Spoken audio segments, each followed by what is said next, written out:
અમદાવાદમાં ભગવાન જગન્નાથ મંદિરની રથયાત્રાની તૈયારીઓ પૂરજોશમાં શરૂ કરી દેવાઈ છે। રથયાત્રા પહેલા થતી જળયાત્રાને લઈ મંદિરમાં તૈયારીઓ તેજ કરાઈ। જળયાત્રાને લઈ સમગ્ર મંદિરમાં બોમ્બ સ્ક્વોડ દ્વારા હાથ ધરાયું ચેકિંગ। સાથે જ મંદિર પરિસરમાં વિશેષ પોસ્ટર પણ લગાવાયા। જળયાત્રામાં 18 શણગારેલા ગજરાજ, 18 ભજન મંડળીઓ, એક બેન્ડ બાજા સહિત મોટી સંખ્યામાં શ્રદ્ધાળુઓ જોડાશે।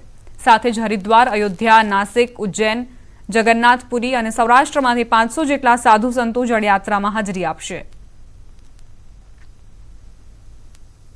ભગવાન જગન્નાથની રથયાત્રા પહેલાની જે તૈયારીઓ છે તે શરૂ કરી દેવામાં આવી છે। ભગવાન નગરચર્યાએ નીકળે તે પહેલા જળયાત્રા યોજાતી હોય છે અને આ જળયાત્રા પણ જે ધામધૂમથી ઉજવવામાં આવે છે, વિધિ કરવામાં આવે છે કે જે સાબરમતી નદીના કિનારે આવેલા સોમનાથ ભૂદરના આરા ઉપર ગંગા પૂજન છે તે કરવામાં આવે છે। જળયાત્રા છે તે 22 તારીખે યોજાવાની છે। રૂટ ઉપર બેનરો, હોર્ડિંગ્સ છે તે લગાવી દેવામાં આવ્યા છે અને સાથે જે તમામ તૈયારીઓ હોય છે તે કરવામાં આવી રહી છે। ત્યારે આ મંદિર છે અને મંદિરમાં પણ વહેલી સવારે ચેકિંગ છે તે કરવામાં આવી રહ્યું છે। સુરક્ષા એજન્સીઓ દ્વારા હવે ધીમે ધીમે જેમ રથયાત્રાની તારીખ નજીક આવશે તેમ તેમ મંદિરથી લઈ આખા રૂટનું ચેકિંગ પણ કરવામાં આવતું હોય છે। એટલે કે અત્યારે હાલ છે તે તૈયારીઓ કરી દેવામાં આવી છે। ભગવાન જગન્નાથ છે ની જે જળયાત્રા યોજાય છે, મંત્રોચ્ચાર સાથે આખી વિધિ કરવામાં આવે છે અને ત્યારબાદ ભગવાન જગન્નાથ છે તે મોસાળ જતા હોય છે અને ત્યારબાદ મોસાળથી પરત ફરે છે, ત્યારબાદ નગરચર્યાએ નીકળતા હોય છે। એટલે કે હવે ગણતરીના દિવસો બાકી છે ને જેને લઈ તૈયારીઓ શરૂ કરવામાં આવી છે। કેમેરામેન હિરેન સાથે વી પટેલ, ન્યૂઝ 18 ગુજરાતી, અમદાવાદ। આ ફેરી 22મી જૂનના દિવસે રથયાત્રા જે શુદ્ધ પૂર્ણિમાના દિવસે મહોત્સવ મનાવવામાં આવશે। પરંપરા પ્રમાણે જેવી રીતે કે સોમનાથ ભૂદરના આરે જઈ ગંગા પૂજન કરી ગંગાજીની આજ્ઞા લઈ અને 108 કળશમાં જળ લાવીને ભગવાનને જ્યેષ્ઠા અભિષેક સ્નાન કરાવવામાં આવશે। આજના સમયમાં આધુનિકતા અને ટેકનોલોજીના લીધે જીવન સરળ થઈ ગયું છે, પણ અત્યાર સુધી પાટણના રાધનપુર તાલુકાના ડામરકા ગામે વીજળી પહોંચી ન હતી। ડામરકા ગામમાં આઝાદીના એટલા વર્ષો પછી પણ અંધારપાટ છવાયેલો હતો। આધુનિક જીવનમાં ગામ લોકોને લાઇટ એટલે શું તેની પણ ખબર ન હતી। જોકે ન્યૂઝ 18ના અહેવાલને લીધે ડામરકા ગામમાં તંત્રને તાત્કાલિક વીજ પુરવઠો પૂરો પાડવા માટે વીજ મીટર લગાવવાની ફરજ પડી। આજે ગામમાં ઘરે ઘરે મીટર લગાવવાથી લાઇટ આવી જતા ગામમાં અજવાળું પથરાયું છે અને ગામ લોકોના ચહેરા પર સ્મિત જોવા મળી રહ્યું છે। આ સાથે જ ગામ લોકોએ ન્યૂઝ 18 ગુજરાતીનો આભાર માની રહ્યા છે। ઘરે ઘરે મીટર નાખ્યા, ઘરે ઘરે લાઇટ આવી, પંખા લાઇટું અત્યારે છોકરા આજ જ જોયા હે। લાઇટ વર્ષોથી નથી અમારા ગામમાં। અજવાળું ફેલાયું છે તો એ લોકોના મોં પર તમે લાગણી જોઈ શકો છો અને ન્યૂઝ 18ને અમે જાણ કરી હતી ને એ લોકોએ અમારી મુલાકાત લીધી અશરફભાઈએ અને જે મીડિયાના માધ્યમથી એમણે ગુજરાત સરકાર સુધી અવાજ પહોંચાડ્યો અને અવાજ એમનો પહોંચ્યો અને લોકોને તાત્કાલિક સત્વરે લાઇટ આપવામાં આવી કે ઘરે ઘરે મીટરો લાગી ગયા। જે 70 વર્ષથી આ લોકો લાઇટથી વંચિત હતા અને અહીંના પ્રતિનિધિત્વ તરીકે મેં પણ આમની મુલાકાત લીધી અને હું ન્યૂઝ 18નો અને અશરફભાઈનો ખૂબ ખૂબ આભાર માનું છું ને એમને ધન્યવાદ આપું છું કે અમારો અવાજ ઉપર સુધી પહોંચાડી અને આ લોકોને ઉજાસ અપાયો। મેં તાત્કાલિક એ જે તે અધિકારીઓને વાત કરી અને મને ખૂબ જ આનંદ સાથે જણાવતા ખુશી થાય છે કે આજે ડામરકા ગામમાં દરેક ઘરે મીટર લાગી ગયા છે અને લાઇટ આવી ગઈ છે। પહેલા ડામરકા ગામમાં લાઇટ ન હોવાથી વિસ્તારના લોકોને અનેક તકલીફો ભોગવવી પડતી હતી અને અંધારામાં જીવન નિર્વાહ કરવાની તેઓને વારો આવ્યો હતો। ગામ લોકોએ વીજળી માટે અનેક રજૂઆતો કરી હતી પરંતુ કોઈ નિકાલ નહોતો આવ્યો। ત્યારે ડામરકા ગામના લોકોનો અવાજ બનીને ન્યૂઝ 18 ગુજરાતીએ સમગ્ર અહેવાલ રજૂ કરતા વીજ જોડાણની કામગીરી માત્ર 3 દિવસમાં જ પૂર્ણ થઈ, જેથી હાલ ડામરકા ગામમાં અજવાળું પાથરતા આ દ્રશ્યો આપ જોઈ રહ્યા છો। ગામ લોકો પણ આનંદમય બની ગયા છે।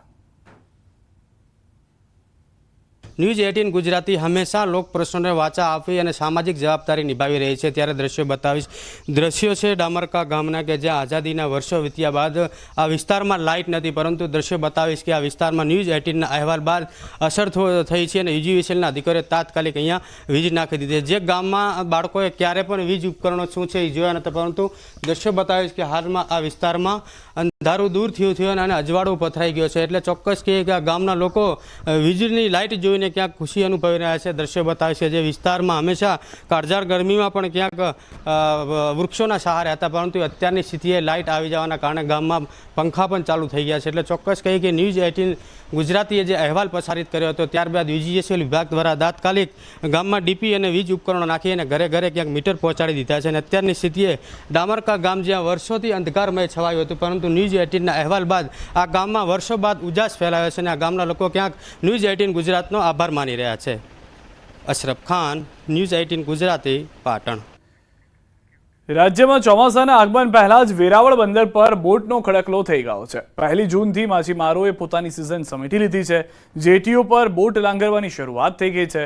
બોટને ક્રેન મારફતે દરિયા બહાર કાઢવામાં આવી રહી છે. બોટના માલિકો હવે બોટનું રિપેરિંગ કામ શરૂ કરશે. વરસાદની સિઝનમાં માછીમારોને સતત 2 થી 3 મહિના સુધી દરિયામાં ભારે કરંટ, વરસાદ અને વાવાઝોડાનો સામનો કરવો પડતો હોય છે, જેથી રાજ્ય સરકાર દ્વારા મોન્સૂનની શરૂઆત પહેલા જ ફિશિંગ પર પ્રતિબંધ લાવી દેવાય છે. વેરાવળમાં પાછલા 2-3 વર્ષથી માછીમારોની માઠી દશા બેઠી છે. ડીઝલનો ઊંચો ભાવ અને દરિયામાં માછલીઓનો અભાવ માછીમારોની સાથે બોટ માલિકોને પણ દેવાદાર બનાવી રહી છે. એ ઘણીવાર સમજવા જાય તો દીવની અંદરમાં 69 રૂપિયા ભાવ છે, ડીઝલના ભાવ 70-69 રૂપિયા જેવો ભાવ છે, અને વેરાવળની અંદર 90-89 રૂપિયા જેવો ભાવ છે. તો 20 રૂપિયાનો પર લીટરે માર પડે છે. તો 20 રૂપિયાના મારથી હિસાબ મારીએ ને તો એક બોટ 3000 લીટર ડીઝલ લઈ તો કમસે કમ કોસ્ટ 50,000 રૂપિયાની કોસ્ટ બચે. તો 50,000ની કોસ્ટની અંદરમાં બોટવાળાનું ભલું થાય ને બોટોવાળા અહીંથી પાછી બોટ ફિશિંગમાં નીકળી શકે. એ 50,000 અત્યારે સરકારને અમારે ડીઝલ પેટે આપી દેવા પડે છે. સામાન્ય રીતે કોરોના કાળ બાદ માછીમારોની સિઝન સતત નબળી રહે છે. માછીમારો સતત દેવામાં ડૂબી રહ્યા છે, કારણ કે 7-8 મહિના દરિયામાં માછીમારી કરવા છતાં લાઇન ફિશિંગ અને લાઇન ફિશિંગના કારણે માછલીનો અભાવ તેમજ કુદરતી આફતોને કારણે માછીમારોની સ્થિતિ નબળી થઈ રહી છે. ચોમાસા દરમિયાન બેરોજગાર રહેતા માછીમારો પોતાના પરિવારનું ગુજરાન ચલાવવા પોતાના મકાન અને સોનાના દાગીના ગીરવે મૂકી પરિવારનું ભરણ પોષણ કરે છે. ચોમાસે તો કાંઈ કરવાનું નહીં, આપણે જે બોટ રિપેરિંગ કરવાનું હોય તે બોટ રિપેરિંગ કરવાનું, બીજું થોડુંક કામ હોય એ કરવાનું. બગન તો ધંધા તો સાવ ફફોડી બન્યા છે માછીમારોના. માછીમારો જેની બોટો હોય એ લોકો બોટોનું કામ કરતા હોય, કોઈ જરૂરતની જે કામ કરવાનું છે કામ કરાવે એ કરાવે. પછી આવતા વર્ષની સિઝનની તૈયારી કરે. કેમ કે એક બોટ જો બંદરમાં જાય છે તો એક બોટના અંદર 5 લાખ રૂપિયાનો ખર્ચો હોય. હવે જેની 5 બોટ હોય તો એને કમસે કમ 15 લાખ રૂપિયા હોવા જોઈએ. એ બધી એનો એડજસ્ટ કરે, એનું બધી ઓલું કરે. આ સિઝન કેવી રહી? આ સિઝન બહુ નબળી રહે. છેલ્લે કોરોના કાલથી લઈને હમણાં સુધી સિઝનમાં બહુ નબળ્યું છે. વડોદરામાં તીનમૂર્તિ સોસાયટીમાં સ્ટેરકેસની પેરાફિટ ધરાશાયી થઈ ગઈ છે. છેલ્લા ઘણા સમયથી બિલ્ડિંગ જર્જરિત હોવાની કોર્પોરેશન દ્વારા ગત 21 તારીખે નોટિસ પણ આપવામાં આવી હતી. હાલ બિલ્ડિંગમાં 10થી વધુ પરિવારો વસવાટ કરી રહ્યા છે. કેટલાક પરિવારો ભયના કારણે બિલ્ડિંગ ખાલી કરી અન્ય જગ્યાએ રહેવા ગયા હતા, જો કે હાલ રહેતા સ્થાનિકો રીડેવલપમેન્ટની માંગ કરી રહ્યા છે. એમને પણ અમને જાણ કરી કે આને તમે ખાલી જેટલી જલ્દી બને એટલું કરો તો વધારે સારું છે, કારણ કે એ લોકોએ જોયા પછી પણ એ લોકોએ કીધું કે આ ટોટલી જર્જરિત છે બિલ્ડિંગ. કારણ કે બધી બાજુ પર જે મેઇન અમારો સ્લેબ છે એ સ્લેબ આખો પ્લસ માઇનસ છે, અપડાઉન થાય છે, પગ મૂકીએ ને તો આખું ધમધમે છે. હવે એવી જગ્યાએ અમે રહી શકતા નથી.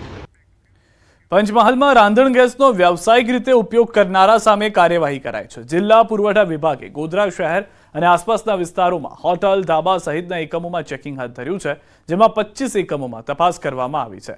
જે દરમિયાન રાંધણ ગેસના સિલિન્ડરનો ગેરકાયદે રીતે ઉપયોગ થતો હોવાનું સામે આવ્યું છે, જેમાં 63 રાંધણ ગેસના સિલિન્ડર જપ્ત કરવામાં આવ્યા છે અને એકમો પાસેથી 4 લાખથી વધુ દંડ વસૂલી કાયદેસરની કાર્યવાહી કરાઈ છે. મહત્વનું છે કે આગામી સમયમાં હજુ ગોધરા સહિત જિલ્લામાં પણ રાંધણ ગેસ સિલિન્ડરનો વ્યાવસાયિક એકમમાં ઉપયોગ અંગે તપાસ કરાશે, જેને લઈને વ્યાવસાયિક એકમના સંચાલકોમાં ફફડાટ વ્યાપ્યો છે. એકમો પાસેથી 4 લાખથી વધુનો દંડ જે છે તે વસૂલવામાં આવી રહ્યો છે. રાંધણ ગેસના વ્યવસાયિક ઉપયોગ સામે કાર્યવાહી તે માટે પણ થઈ રહી છે, કારણ કે તેઓ માટે અલગથી નોર્મ્સ છે. જે ઘરમાં વાપરતા હોય તે બાટલા તેઓ ન વાપરી શકે તેનું ધ્યાન હોવા છતાં, તેનો ખ્યાલ હોવા છતાં પણ તેનો ઉપયોગ કરવામાં આવી રહ્યો છે, જેને લઈને આ તપાસ કરવામાં આવી હતી અને દંડ વસૂલીની કામગીરી શરૂ કરાઈ હતી. ડોમેસ્ટિક એલપીજી ગેસ સિલિન્ડરનો અનધિકૃત રીતે જે કોમર્શિયલ ઉપયોગ થઈ રહેલો છે તેવા 25થી વધુ એકમોની તપાસણી કરતાં કુલ 63 ગેસ સિલિન્ડર ડોમેસ્ટિક જપ્ત કરવામાં આવેલા છે, જેની કિંમત થાય છે 1,90,165. આ તમામ ઈસમોની સામે સુનાવણીના અંતે લગભગ 4 લાખથી વધુ રૂપિયાનો દંડ કરવાની પણ કાર્યવાહી તજવીજ હાથ ધરવામાં આવેલી છે।